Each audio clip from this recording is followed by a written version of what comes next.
আপনারা জানেন যে গতকাল রাষ্ট্রপতির অনুষ্ঠান স্থল নিয়ে বিতর্ক তৈরি হয়।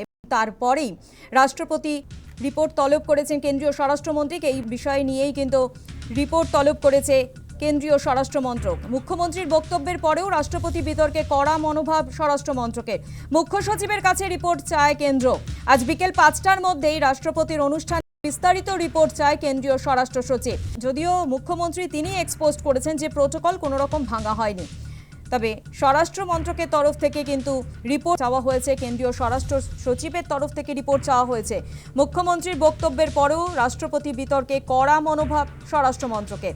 মুখ্য সচিবের কাছে রিপোর্ট তলব কেন্দ্রের। আজ বিকেল ৫টার মধ্যে রাষ্ট্রপতি অনুষ্ঠান নিয়ে বিস্তারিত রিপোর্ট চায় কেন্দ্রীয় স্বরাষ্ট্র সচিব। অন্যদিকে প্রোটোকল ভাঙা হয়নি শনিবার পোস্ট করেছেন মুখ্যমন্ত্রী মমতা বন্দ্যোপাধ্যায়।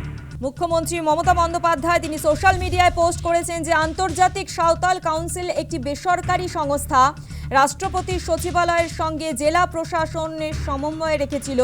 বৃহস্পতিবার রাষ্ট্রপতি সচিবালয়কে জানানো হয় পর্যাপ্ত প্রস্তুতি নেই, তারপরেও কর্মসূচি অপরিবর্তিত।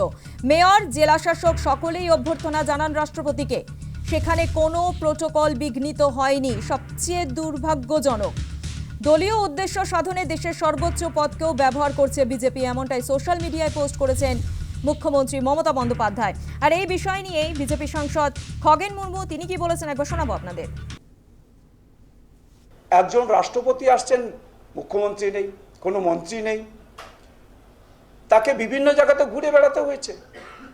সে ওখান থেকে বাগডোগরা যেতে হয়েছে ৩০ কিলোমিটার দূরে।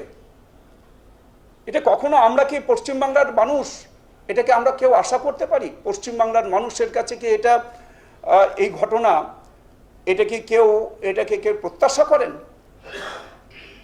আজ আমাদের পশ্চিমবাংলার আদিবাসী সমাজকে অপমান করা হয়েছে।